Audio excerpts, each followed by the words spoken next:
ಎಲ್ಲರಿಗೂ ವೀರು ಕನ್ನಡ ಯೂಟ್ಯೂಬ್ ಚಾನೆಲ್ಗೆ ಆತ್ಮೀಯವಾದ ಸ್ವಾಗತ. ನಾನು ನಿಮ್ಮ ವೀರು ಕನ್ನಡ ಸರ್. ಇವತ್ತಿನ ತರಗತಿಯಲ್ಲಿ ನಾನು 3ನೇ ಸೆಮಿಸ್ಟರ್ BCA ವಿದ್ಯಾರ್ಥಿಗಳಿಗಾಗಿ ಒಂದು ಪ್ರವಾಸ ಕಥನದ ಬಗ್ಗೆ ಚರ್ಚೆಯನ್ನ ಮಾಡ್ತಾ ಇದ್ದೀನಿ. GP ಬಸವರಾಜ ಅವರು ಬರೆದಿರ್ತಕ್ಕಂತಹ ಬೆಟ್ಟದ ಮೇಲೊಂದು ಮನೆಯ ಮಾಡಿ ಅನ್ನುವಂತಹ ಈ ಒಂದು ಪ್ರವಾಸ ಕಥನ. ಅದಕ್ಕೂ ಮುಂಚೆ ಇನ್ನೂ ಕೂಡ ನನ್ನ ಚಾನೆಲ್ ಅನ್ನ ಸಬ್ಸ್ಕ್ರೈಬ್ ಮಾಡ್ಕೊಂಡಿಲ್ಲ ಅಂತ ಅಂದ್ರೆ ಸಬ್ಸ್ಕ್ರೈಬ್ ಮಾಡ್ಕೊಳ್ಳಿ, ಹಾಗೆ ನಿಮ್ಮ ಸ್ನೇಹಿತರಿಗೂ ಕೂಡ ತಿಳಿಸಿ ಅಂತ ಹೇಳ್ತಾ ಇವತ್ತಿನ ಈ ಒಂದು ಪಠ್ಯವನ್ನ ನಾವು ಚರ್ಚೆಯನ್ನ ಮಾಡೋಣ. ಹಾಗಾದ್ರೆ ಮೊದಲಿಗೆ ನಾವು ಆಶಯವನ್ನ ಗಮನಿಸ್ತಾ ಹೋಗೋಣ. ಹಾಗೆ ವಿದ್ಯಾರ್ಥಿಗಳಿಗೆ ನನ್ನ ತರಗತಿ ಸುಲಲಿತವಾಗಿ ಅರ್ಥ ಆಗ್ಲಿ ಅಂತ ಹೇಳಿ ಇವತ್ತು ನಾವು ಅಸ್ಸಾಮಿನ ಗೌಹಾಟಿಗೆ ಇಲ್ಲಿ ಹೋಗ್ತಾ ಅಲ್ಲಿ ಲೇಖಕರು ಆ ಗೌಹಾಟಿಗೆ ಹೋದಂತಹ ಸಂದರ್ಭದಲ್ಲಿ ಅಲ್ಲಿ ಅವರಿಗೆ ಆದಂತಹ ಒಂದು ಆ ಪ್ರವಾಸದ ಅನುಭವದ ಒಂದು ಕೆಲವು ವಿಚಾರಗಳನ್ನ ನಮ್ಮ ಜೊತೆ ಇಲ್ಲಿ ಈ ಒಂದು ಲೇಖನದಲ್ಲಿ ಹೇಳ್ತಾ ಇದ್ದಾರೆ ಅಂತಕ್ಕಂಥದ್ದನ್ನ ನಾವು ಗಮನಿಸ್ತಾ ಹೋಗ್ಬೋದು. ಹಾಗಾದ್ರೆ ಆಶಯ ಏನ್ ಹೇಳ್ತಾ ಇದೆ? ಬೆಟ್ಟದ ಮೇಲೊಂದು ಮನೆಯ ಮಾಡಿ. ನೋಡಿ, ಅಕ್ಕ ಮಹಾದೇವಿಯವರ ವಚನವನ್ನ ನೆನಪಿಸ್ತಕ್ಕಂತಹ ಸಾಲುಗಳಿವು. ನೋಡಿ, ಬೆಟ್ಟದ ಮೇಲೊಂದು ಮನೆಯ ಮಾಡಿ ಈ ಪಠ್ಯ ಭಾಗವನ್ನ ಇಲ್ಲಿ ನೀಲಾಚಲನಗಳ ನಾಡಿನಲ್ಲಿ ಎಂಬ ಪ್ರವಾಸ ಕಥನದಿಂದ ಆರಿಸಲಾಗಿದೆ. ನೋಡಿ, ನಿಮ್ಗೆ ಇದು 10 ಅಂಕಕ್ಕೆ ಈ ಒಂದು ಪ್ರವಾಸ ಕಥನದಿಂದ ಕೇಳ್ತಾರೆ ಪ್ರಶ್ನೆಗಳನ್ನ. ಆಗ ನೀವೇನ್ ಮಾಡ್ಬೇಕಂದ್ರೆ ಹೇಗೆ ಮೊದಲಿನ ಸಾಲುಗಳನ್ನ ಬರಿಬೇಕು ಅಂತ ಅಂದ್ರೆ ಒಂದನ್ನ ನೀವು ನೆನ್ಪಿಟ್ಕೊಂಡಿರ್ಬೇಕು. ಹೇಗಪ್ಪ ಅಂತಂದ್ರೆ ಈಗ ನೋಡಿ, GP ಬಸವರಾಜು ಅವರು ಬರೆದಿರ್ತಕ್ಕಂತಹ ಇಲ್ಲಿ ನೀಲಾಚಲನಗಳ ನಾಡಿನಲ್ಲಿ ಎಂಬ ಪ್ರವಾಸ ಕಥನದಿಂದ ಆಯ್ದ ಭಾಗವಾಗಿರ್ತಕ್ಕಂತಹ ಬೆಟ್ಟದ ಮೇಲೊಂದು ಮನೆಯ ಮಾಡಿ ಎನ್ನುವಂತಹ ಒಂದು ಪ್ರವಾಸ ಕಥನದಿಂದ ಆರಿಸಲಾಗಿದೆ ಅನ್ನುವಂತಹ ವಿಚಾರವನ್ನ ಬರೆದು ಆನಂತರ ನಾವಿಲ್ಲಿ ಗಮನಿಸಬಹುದು. ಹಾಗಾದ್ರೆ ಒಟ್ಟಾರೆಯಾಗಿ ಈ ಪ್ರವಾಸ ಕಥನದಲ್ಲಿ ಯಾವ ವಿಚಾರ ಅಡಗಿದೆ ಅಂತ ನಾವು ನೋಡೋದಾದ್ರೆ ಅಸ್ಸಾಂ ರಾಜ್ಯದಲ್ಲಿ ಕೈಗೊಂಡಂತಹ ಒಂದು ಪ್ರವಾಸದ ಒಂದು ಪರಿಚಯವನ್ನ ಮಾಡ್ಕೊಡ್ತಾ ಇದ್ದಾರೆ. ನೋಡಿ, ಲೇಖಕರು ಅಸ್ಸಾಮಿಗೆ ಇಲ್ಲಿ ಪ್ರವಾಸವನ್ನ ಹೋಗ್ತಾರೆ, ಅಂದ್ರೆ ಒಂದು ಟ್ರಿಪ್ ಹೋಗ್ತಾರೆ ಅಥವಾ ಟೂರ್ ಹೋಗ್ತಾರೆ. ಆ ಸಂದರ್ಭದಲ್ಲಿ ಅವ್ರಿಗಾದಂತಹ ಅನುಭವವನ್ನ ಅಂದ್ರೆ ಆ ಗೌಹಾಟಿ ಅನ್ನುವಂತಹ ಒಂದು ಪ್ರದೇಶ, ಆ ಪ್ರದೇಶಕ್ಕೆ ಇಲ್ಲಿ ಹೋದಂತ ಸಂದರ್ಭದಲ್ಲಿ ಆ ನಿಸರ್ಗದ ಚೆಲುವಾಗಿರ್ಬೋದು, ಅಲ್ಲಿಯ ಜನರ ಬದುಕಿನ ಚಿತ್ರಣ ಇರ್ಬೋದು, ಪರಿಸರದ ಸಮಸ್ಯೆಗಳಿರ್ಬೋದು, ಹಾಗೇನೆ ಅಸ್ಸಾಮಿನ ನಗರದ ಜಿಲಿ ಇಲ್ಲ ಒಂದ್ ಕಡೆ ಜೀವನದ ಸಾಮಾಜಿಕ ಸಮಸ್ಯೆಗಳನ್ನ ನಾವಿಲ್ಲಿ ಕಾಣ್ತಾ ಹೋಗ್ಬೋದು. ಹೇಗೆ ಅಲ್ಲಿನ ಜನ ಬದುಕ್ತಾ ಇದ್ದಾರೆ, ಅಲ್ಲಿನ ಪ್ರಕೃತಿ ಸೌಂದರ್ಯ ಹೇಗಿದೆ, ಇದೆಲ್ಲರ ವಿಚಾರಗಳನ್ನ ಈ ಒಂದು ತರಗತಿಯಲ್ಲಿ ನಾವು ತಿಳ್ಕೊಳ್ಳೋಣ. ಯಾಕೆಂದ್ರೆ ಲೇಖಕರು ಇಲ್ಲಿ ಒಟ್ಟಾರೆಯಾಗಿ ನಾವು ನೆನಪು ಇಟ್ಕೋಬೇಕಾಗಿರ್ತಕ್ಕಂಥದ್ದು ಏನಪ್ಪಾ ಅಂದ್ರೆ ಬೆಟ್ಟದ ಮೇಲೊಂದು ಮನೆಯ ಮಾಡಿ ಈ ಒಂದು ಪ್ರವಾಸ ಕಥನದಲ್ಲಿ GP ಬಸವರಾಜು ಅವರು ಅಸ್ಸಾಂ ಪ್ರವಾಸವನ್ನ ಕೈಗೊಂಡಂತ ಸಂದರ್ಭದಲ್ಲಿ ಅವರ ಅನುಭವವನ್ನ ಈ ಒಂದು ಲೇಖನದಲ್ಲಿ ನಮ್ಗೆ ಕಟ್ಕೊಡ್ತಾ ಇದ್ದಾರೆ ಅಂತಕ್ಕಂಥದ್ದನ್ನ ನಾವು ನೆನಪಲ್ಲಿ ಇಟ್ಕೋಬೇಕು. ಹಾಗಾದ್ರೆ ನೇರವಾಗಿ ಹೋಗೋಣ. ಇಲ್ಲಿ ನೋಡಿ, ಲೇಖಕರು ಆ ಗೌಹಾಟಿಗೆ ಹೋದಂತ ಸಂದರ್ಭದಲ್ಲಿ ಅಸ್ಸಾಮಿನ ಗೌಹಾಟಿಗೆ ಹೋದಂತಹ ಸಂದರ್ಭದಲ್ಲಿ ಒಂದು ಮೂಲೆಯಲ್ಲಿ ನಿಂತು ನೋಡ್ತಾರೆ. ಆ ಗೌಹಾಟಿಯನ್ನ ನೋಡಿದಾಗ ಅವ್ರಿಗೆ ಕರ್ನಾಟಕದ ಮಡಿಕೇರಿಯಂತಿದೆ ಅನ್ನುವಂಥದ್ದಿಲ್ಲಿ ಭಾಸವಾಗುತ್ತೆ. ಯಾಕೆಂತಂದ್ರೆ ಅಸ್ಸಾಮಿನ ಗೌಹಾಟಿಯಲ್ಲಿ ನಿಂತು ಕರ್ನಾಟಕದ ಮಡಿಕೇರಿಯನ್ನ ನೆನಪಿಸುವಂತಹ ಒಂದು ರೀತಿಯಲ್ಲಿ ಆ ಗೌಹಾಟಿಯ ಪರಿಸರ ಇತ್ತು ಅನ್ನೋದನ್ನ ನಾವಿಲ್ಲಿ ಗಮನಿಸ್ತಾ ಹೋಗ್ಬೋದು. ಹಾಗೆ ಏಕಪ್ಪ ಅಂದ್ರೆ ನೋಡಿ, ಆ ಒಂದು ಭೌಗೋಳಿಕ ಪರಿಸರದ ವಿಚಾರವನ್ನ ನಾವು ನೋಡೋದಾದ್ರೆ, ಗೌಹಾಟಿಯ ಭೌಗೋಳಿಕ ಪರಿಸರದ ಬಗ್ಗೆ ನಾವಿಲ್ಲಿ ನೋಡೋದಾದ್ರೆ, ಅದಕ್ಕೂ ಮುಂಚೆ ಇನ್ನೂ ಒಂದು ವಿಚಾರ ಏನಪ್ಪಾ ಅಂದ್ರೆ ಗೌಹಾಟಿಯ ಭೌಗೋಳಿಕತೆ ಮತ್ತು ಸಂಸ್ಕೃತಿ ಅಂತ ನಿಮ್ಗೆ 5 ಅಂಕದ ಪ್ರಶ್ನೆಗಳನ್ನ ಕೇಳ್ಬೋದು. ಹಾಗಾಗಿ 10 ಅಂಕದ ಪ್ರಶ್ನೆಗಳನ್ನ ಯಾವ ರೀತಿ ಕೇಳ್ತಾರಪ್ಪ ಅಂದ್ರೆ ಗೌಹಾಟಿಯ ಪ್ರವಾಸದಲ್ಲಿ ಲೇಖಕರಿಗೆ ಆದ ಅನುಭವವನ್ನ ವಿವರಿಸಿ ಅಂತ ಕೇಳ್ಬೋದು 10 ಅಂಕದ ಪ್ರಶ್ನೆಗಳಿಗೆ. ಹಾಗಾಗಿ ಒಟ್ಟಾರೆಯಾಗಿ ಈ ಒಂದು ಪ್ರವಾಸ ಕಥನ 10 ಅಂಕಗಳಿಗೆ ಪರೀಕ್ಷೆಯಲ್ಲಿ ಕೇಳ್ತಾರೆ ಅಂತಕ್ಕಂಥದ್ದನ್ನ ಹೇಳ್ತಾ ಈಗ ನಾವು ಗೌಹಾಟಿಯ ಭೌಗೋಳಿಕ ಲಕ್ಷಣದ ಬಗ್ಗೆ ನೋಡ್ತಾ ಇದ್ದೀವಿ. ಈಗ ನಿರೂಪಕರು ಅಲ್ಲಿ ನೋಡ್ತಾ ಇದ್ದಾರೆ ಒಂದ್ ಕಡೆ ನಿಂತ್ಕೊಂಡು. ಇಲ್ಲಿ ಗುಡ್ಡದ ಮೇಲೆ ಕಟ್ಟಿದ ಮನೆಗಳು, ಬೆಟ್ಟ ಗುಡ್ಡಗಳ ಮೇಲೆ ಮನೆಗಳನ್ನ ಕಟ್ಟಿದ್ದಾರೆ. ಗೆರೆ ಎಳೆದಂತೆ ಹರಿದಾಡುತ್ತಿರುವ ರಸ್ತೆಗಳು. ನೋಡಿ, ಆ ರಸ್ತೆಗಳ ಚಿತ್ರಣವನ್ನು ಕೂಡ ನಾನು ನಿಮ್ಗೆ ಈ ಪಿಕ್ಚರ್ಗಳ ರೂಪದಲ್ಲಿ ಕೊಟ್ಟಿದ್ದೀನಿ. ಅಲ್ಲಿ ಒಂದ್ ಕಡೆ ಎಲ್ಲ ಒಂದ್ ಕಡೆ ರಸ್ತೆಗಳು ಗೆರೆ ಎಳೆದಂತೆ ಹರಿದಾಡ್ತಾ ಇರ್ತಕ್ಕಂಥ ರಸ್ತೆಗಳು, ವಿದ್ಯುತ್ ಕಂಬಗಳು, ಹಾಗೇನೆ ಮೈಕ್ರೋವೇವ್ ರಿಸೀವರ್ಗಳು, ಹಾಗೆ ಹಚ್ಚ ಹಸಿರಿನಿಂದ ಕೂಡಿರ್ತಕ್ಕಂತಹ ಇಲ್ಲೊಂದ್ ಕಡೆ ನಿಗಿ ನಿಗಿ ಹೊಳೆಯುವ ಗುಡ್ಡ ಬೆಟ್ಟಗಳು, ಹಾಗೇನೆ ಗುಡ್ಡದ ಬುಡದಲ್ಲಿಯೇ ಬಿಚ್ಚಿಕೊಂಡಿರುವ ಊರು, ಗುಡ್ಡದ ಬುಡದಲ್ಲಿಯೇ ಇರ್ತಕ್ಕಂತಹ ಊರು. ಆ ಕಡೆ ಹಳ್ಳಿನೂ ಅಲ್ಲ, ಈ ಕಡೆ ಪಟ್ಟಣವೂ ಅಲ್ಲದಂತಹ ಊರುಗಳಿವೆ. ಹಾಗೇನೆ ಇನ್ನೊಂದ್ ಕಡೆ ಏನಪ್ಪಾ ಅಂದ್ರೆ, ಯಾಕೆಂದ್ರೆ ಗೌಹಾಟಿ ಆ ಕಡೆ ಹಳ್ಳಿಯೂ ಅಲ್ಲ, ಈ ಕಡೆ ಪಟ್ಟಣವೂ ಅಲ್ಲ, ಆ ರೀತಿ ಇರ್ತಕ್ಕಂತಹ ಊರು. ಹಾಗೇನೆ ಅಲ್ಲಿರ್ತಕ್ಕಂತಹ ಬುಡಕಟ್ಟು ಸಂಸ್ಕೃತಿಗಳು, ಅಲ್ಲಿ ಎಷ್ಟೋ ಜನ ಬುಡಕಟ್ಟು ಜನರು ವಾಸ ಮಾಡ್ತಾ ಇರ್ತಕ್ಕಂಥದ್ದು. ಇಲ್ಲಿ ನಾವೇನ್ ಮಾಡ್ತೇವೆ, ಬುಡಕಟ್ಟು ಸಂಸ್ಕೃತಿ ಎಲ್ಲ ಒಂದ್ ಕಡೆ ನವನಾಗರಿಕತೆಗೆ ಮುಖಾಮುಖಿಯಾದಂತಿರ್ತಕ್ಕಂತಹ ಒಂದು ಸನ್ನಿವೇಶವನ್ನು ನಾವು ಗಮನಿಸ್ತಾ ಹೋಗ್ಬೋದು ಅದು ಅಂತ ಅಲ್ಲಿ ಲೇಖಕರು ಗಮನಿಸ್ತಾ ಇದ್ದಾರೆ. ಅದಾದ್ಮೇಲೆ ಅಲ್ಲಿರ್ತಕ್ಕಂತಹ ಜನರ ಉಡುಗೆ ತೊಡುಗೆ, ಅವರು ವಾಸ ಮಾಡ್ತಕ್ಕಂತಹ ಜಾಗಗಳಾಗಿರ್ಬೋದು, ಹಾಗೇನೆ ಇಲ್ಲೋ ಒಂದ್ ಕಡೆ ಅಲ್ಲಿ ನಾಗರಿಕತೆಯನ್ನ ಕಂಡಂತಹ ಹುಡುಗಿಯರಿರ್ಬೋದು, ಒಂದು ಕಡೆ ಇನ್ನು ತನ್ನ ಸಂಸ್ಕೃತಿಯನ್ನ, ಭಾರತೀಯ ಸಂಸ್ಕೃತಿಯನ್ನ ಉಳಿಸ್ತಾ ಇರ್ತಕ್ಕಂತಹ ಒಂದು ಇಲ್ಲಿ ಜನರಿರ್ತಕ್ಕಂಥದ್ದು. ಹಾಗೇನೆ ಒಂದೆರಡು ದೂರ ಹೋದ್ರೆ, ಒಂದೆರಡು ಹೆಜ್ಜೆ ಇಟ್ಟು ದೂರ ಹೋದ್ರೆ, ಅಲ್ಲಿ ಪಾಂಜಿಗಿಯುತ್ತಾ ಉಗಿಯುತ್ತಿರುವ ಪುರಾತನದ ಭಾರತೀಯ ಸಂಸ್ಕೃತಿಯ ಪ್ರತಿನಿಧಿಗಳಂತೆ ಕಾಣ್ತಾ ಇರ್ತಕ್ಕಂತಹ ಜನರು. ಹೀಗೆ ಅವರ ಉಡುಗೆ ತೊಡುಗೆಗಳು, ಇಲ್ಲೆಲ್ಲ ಒಂದ್ ಕಡೆ ಅವರ ಅಲಂಕಾರ ಎಲ್ಲವೂ ಕೂಡ ಪುರಾತನವೇ ಆಗಿರ್ತಕ್ಕಂಥದ್ದನ್ನ ನಾವಿಲ್ಲಿ ಗಮನಿಸ್ತಾ ಹೋಗ್ಬೋದು. ಯಾಕೆಂತಂದ್ರೆ ಅಂತರಂಗದಲ್ಲೂ ಭಾರತೀಯ ಸಂಸ್ಕೃತಿಯನ್ನ ದಾಖಲಿಸುವ ನಡವಳಿಕೆ ಆ ಗೌಹಾಟಿಯ ಬುಡಕಟ್ಟು ಜನರಲ್ಲಿ ಇತ್ತು ಅಂತಕ್ಕಂಥದ್ದನ್ನ ಇಲ್ಲಿ ಕವಿ ಹೇಳ್ತಾ ಇದ್ದಾರೆ. ಹಾಗೆ ಮುಂದುವರೆದಂತೆ ಆ ರಸ್ತೆಯಲ್ಲಿ ಹೋಗ್ತಾ ಗೌಹಾಟಿ ಒಳ ಹೋಗ್ತಾರೆ. ಆ ಗೌಹಾಟಿಯ ಪರಿಸರವನ್ನ ನೋಡ್ತಾ ಇದ್ರೆ, ಎಲ್ಲಿ ನೋಡಿದರೂ ಗುಡ್ಡ ಬೆಟ್ಟಗಳು, ಹಚ್ಚ ಹಸಿರು, ಎಲ್ಲ ಒಂದ್ ಕಡೆ ಆ ಒಂದು ವಾತಾವರಣ, ಆ ಒಂದು ಪರಿಸರ ಲೇಖಕರ ಕಣ್ಣಿಗೆ ನಯನ ಮನೋಹರವಾಗಿ ಕಾಣ್ತಾ ಇತ್ತು ಅಂತಕ್ಕಂಥದ್ದು ನಾವು ಗಮನಿಸ್ತಾ ಹೋಗ್ಬೋದು. ಒಂದು ಕಡೆ ಅವ್ರಿಗೆ ಇದೊಂದು ವಿಚಿತ್ರ ಊರು ಅನ್ನುವಂತಹ, ಇದೆಂತ ವಿಚಿತ್ರ ಊರಪ್ಪ, ಎಲ್ಲಿ ಕಣ್ಣು ಹಾಯಿಸಿದರೂ ಅತ್ತ ಇತ್ತ ಎತ್ತಗಡೆ ತಿರುಗಿದರೂ ಕೂಡ ಅಲ್ಲಿ ಕಣ್ಣಿಗೆ ಕಟ್ಟುವ ಹಾಗೆ ಹಸಿರು. ಹಾಗೇನೆ ಇಡೀ ಊರಿನ ಹೊರಗೆ ಸಂಪರ್ಕವೇ ಇಲ್ಲವೇನೋ ಎಂಬಂತಹ ಭ್ರಮೆ ಹುಟ್ಟಿಸುವಂತಹ ಪರಿಸರ ಗೌಹಾಟಿಯ ಪರಿಸರ ಅಂತಕ್ಕಂಥದ್ದನ್ನ ನಾವಿಲ್ಲಿ ಗಮನಿಸ್ತಾ ಹೋಗ್ಬೋದು. ಹಾಗೆ ನಿಮ್ಗೆ 5 ಅಂಕದ ಪ್ರಶ್ನೆಗಳನ್ನ ಕೇಳ್ಬೋದು. ನೋಡಿ, ಗೌಹಾಟಿಯ ನಗರದ ಚಿತ್ರಣ ಹೇಗಿದೆ, ಆ ಒಂದು ನಗರ ಅಂತ ನಾವು ನೋಡೋದಾದ್ರೆ, ನೋಡಿ, ಭಾರತದ ರಾಜಧಾನಿಗಳಿಗೆ ಹೋಲಿಸಿದ್ರೆ ಗೌಹಾಟಿ ಅಷ್ಟೊಂದು ಕೊಳಕು ಕೊಳಕು ನಗರವಲ್ಲ ಅಂತ ಅನ್ಸುತ್ತೆ. ಹಾಗಾದ್ರೆ ಸುಮಾರು ಹೇಗಪ್ಪ ಅಂದ್ರೆ ಇಲ್ಲಿನ ವಾತಾವರಣ, ಆ ನಗರದ ವಾತಾವರಣ ಹೇಗಿದೆ ಅಂತಂದ್ರೆ, ಸುಮಾರು 10-11 ಲಕ್ಷ ಜನರಿರ್ತಕ್ಕಂಥದ್ದು. ನೋಡಿ, ಸುಮಾರು 10ರಿಂದ 11 ಲಕ್ಷದವರೆಗೆ ಆ ಜನರು ಗೌಹಾಟಿಯ ನಗರದಲ್ಲಿ ವಾಸ ಮಾಡ್ತಾ ಇದ್ದಾರೆ ಅಂತಕ್ಕಂಥದ್ದು. ಅಲ್ಲಿನ ರಸ್ತೆಗಳು ಬೆಂಗಳೂರಿನ ರಸ್ತೆಗಳನ್ನ ಅಂತೆ ಸುಂದರವಾದ ನಗರವಲ್ಲದೆ ಇದ್ರೂ ಕೂಡ ಅಲ್ಲಿ ರಸ್ತೆಗಳು ಹಾಳಾಗಿರುವುದನ್ನ ನೋಡ್ಬೋದು. ನೀರಿನ ಪೈಪುಗಳು ಒಡೆದು ರಸ್ತೆಗಳು ಎಲ್ಲ ಒಂದ್ ಕಡೆ ಕೊಳಚೆಯಾಗಿರುವುದನ್ನ ನಾವು ಇಲ್ಲಿ ಗಮನಿಸ್ತಾ ಹೋಗ್ಬೋದು. ಹಾಗೇನೆ ರಸ್ತೆ ಬೀದಿ ದೀಪಗಳು ಉರಿಯದೆ ಅನೇಕ ಭಾಗಗಳಲ್ಲಿ ಕತ್ತಲೆಮಯವಾಗಿರ್ತಕ್ಕಂತಹ ದೃಶ್ಯಗಳನ್ನ ನೋಡ್ಬೋದು ಅನ್ನುವಂತಹ ವಿಚಾರವನ್ನ ಹೇಳ್ತಾ ಇದ್ದಾರೆ. ಹಾಗೇನೆ ಇನ್ನೂ ಅನೇಕ ಇಲ್ಲಿ ಸಂಗತಿಯನ್ನ ಹೇಳ್ತಾ ಕೊನೆಗೆ ಅವ್ರು ಹೇಳ್ತಾರೆ, ಇಲ್ಲಿ ಹಸಿರು ಗುಡ್ಡದ ಹಿನ್ನೆಲೆಯಲ್ಲಿಯೇ ಒಂದ್ ಕಡೆ ಈ ಗೌಹಾಟಿಗೆ ಒಂದು ಸೌಂದರ್ಯ, ಗೌಹಾಟಿಗೆ ಸೌಂದರ್ಯ ಶೋಭೆ ಅಂತ ನಿಂತಿರ್ತಕ್ಕಂಥ ಯಾವಪ್ಪ ಅಂದ್ರೆ ಈ ಹಸಿರು ಗುಡ್ಡಗಳು, ಈ ಪ್ರಕೃತಿ ಸೌಂದರ್ಯ ಅಂತಕ್ಕಂಥದ್ದನ್ನ ಇಲ್ಲಿ ಹೇಳ್ತಾ ಇದ್ದಾರೆ.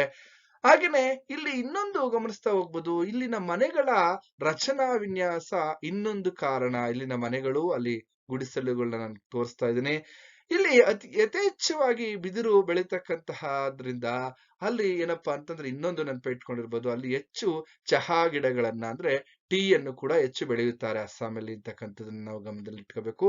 ಹಾಗಾಗಿ ಇಲ್ಲಿ ಬಿದಿರು ಸಿಗ್ತಕ್ಕಂಥದ್ರಲ್ಲಿ ಇಲ್ಲಿನ ಇರ್ತಕ್ಕಂಥ ಮನೆಗಳೇನಪ್ಪಾ ಅಂತಂದ್ರೆ ಪ್ರತಿ ಮನೆಯ ಒಂದು ರಚನೆಯಲ್ಲಿಯೂ ಬಿದಿರಿನ ಬಳಕೆಯನ್ನ ಕಾಣ್ಬೋದು.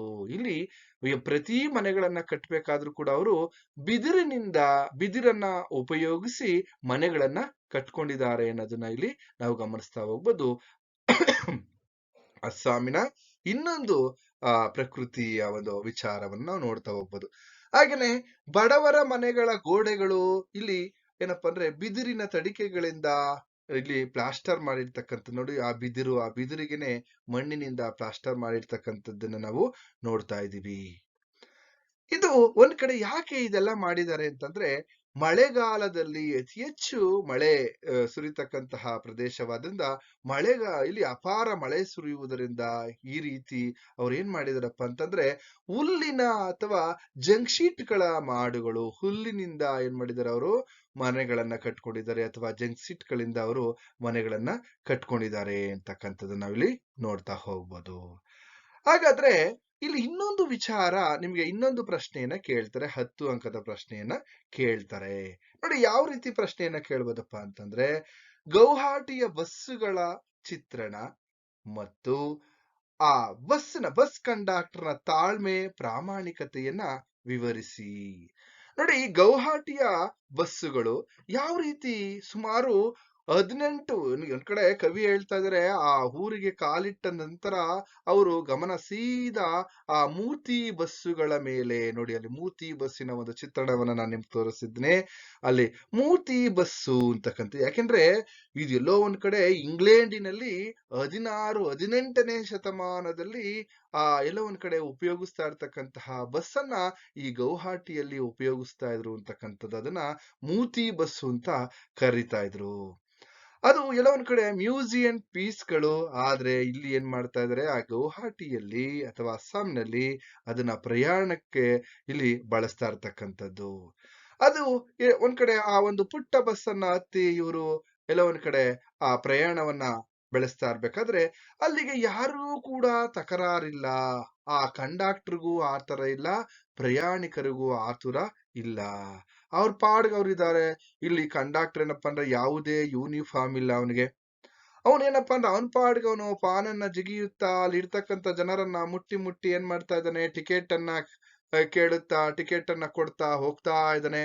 ಆದ್ರೆ ಲೇಖಕರು ಹಣವನ್ನ ಕೊಟ್ರು ಅವನೇನ್ ಮಾಡ್ತಾನೆ ಅಂದ್ರೆ ಇಲ್ಲಿ ಚಿಲ್ಡ್ರೆಯನ್ನ ವಾಪಸ್ ಕೊಡ್ದಲೆ ಹೊರಟೋಗ್ಬಿಡ್ತಾನೆ.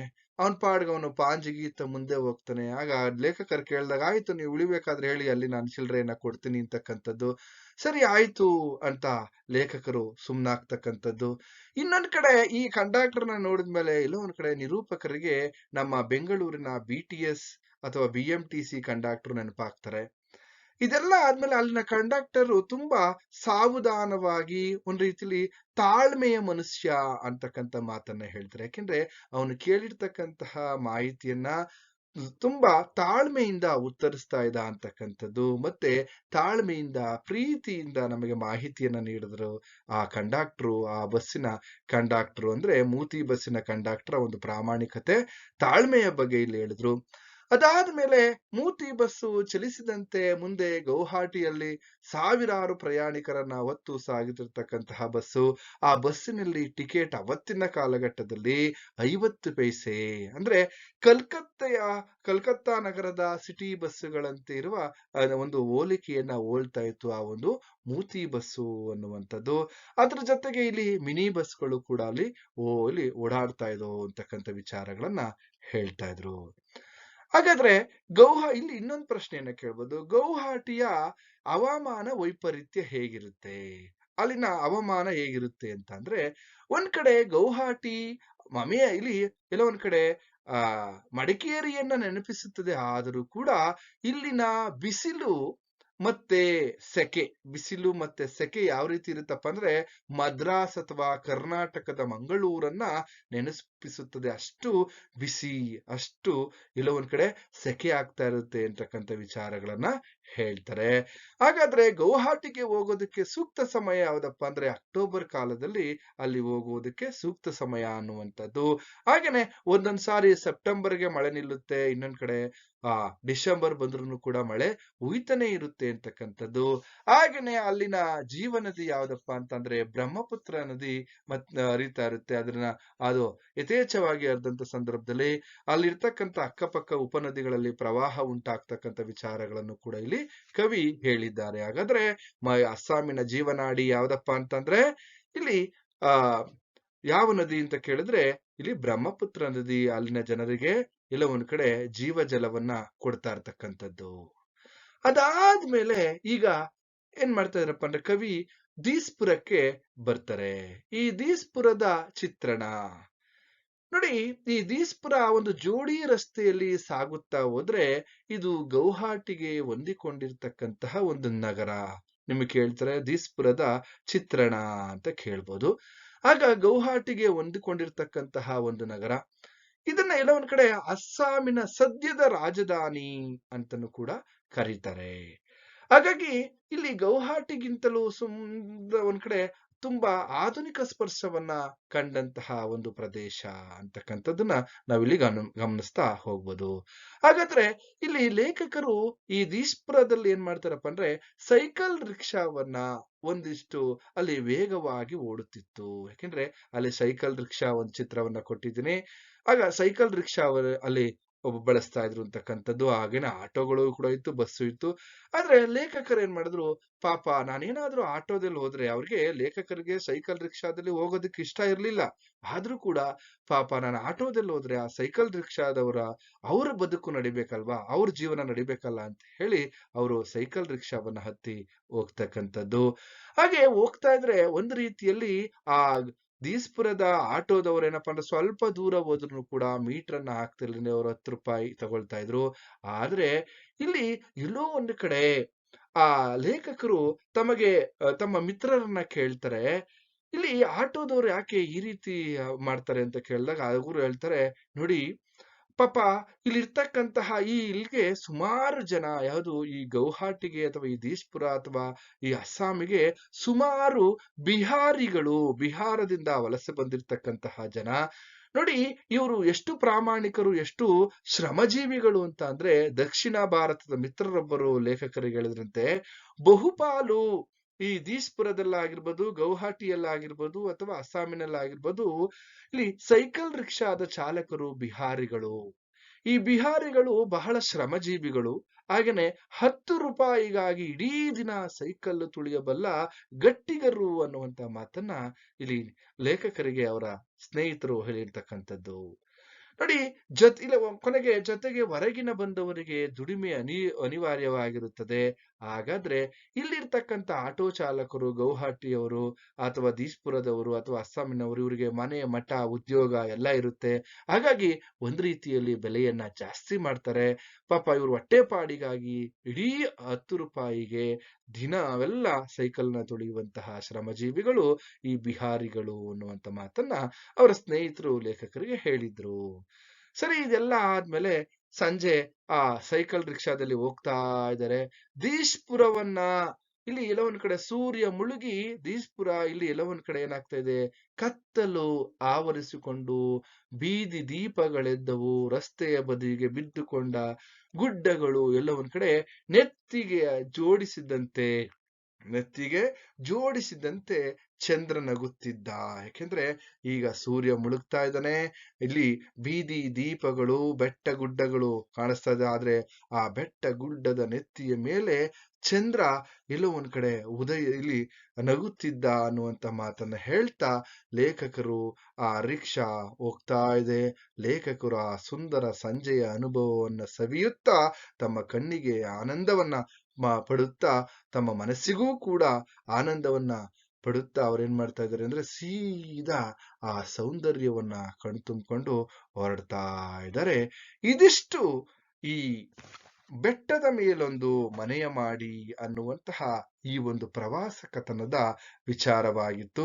ಒಟ್ಟಾರೆ ಸಾರಾಂಶವಾಗಿತ್ತು ಅಂತ ಹೇಳ್ತಾ, ನೆನಪೇ ಇಟ್ಕೊಳ್ಳಿ, ಇದ್ರ ಬಗ್ಗೆ ನಿಮ್ಗೆ 5 ಅಂಕದ ಪ್ರಶ್ನೆ ಒಂದಿರುತ್ತೆ, 10 ಅಂಕದ ಪ್ರಶ್ನೆಗಳಿರುತ್ತೆ. ಒಟ್ಟಾರೆಯಾಗಿ ನಿಮ್ಗೆ 10 ಅಂಕಕ್ಕಂತೂ ಈ ಒಂದು ಪ್ರವಾಸ ಕಥನದಿಂದ ಕೇಳ್ತಾರೆ ಅಂತಕ್ಕಂಥದ್ದನ್ನ ಹೇಳ್ತಾ, ಇಲ್ಲಿಗೆ ಈ ತರಗತಿಯನ್ನ ಮುಗಿಸ್ತಾ ಇದ್ದೀನಿ. ನಿಮ್ಗೆಲ್ರಿಗೂ ಕೂಡ ಶುಭವಾಗಲಿ.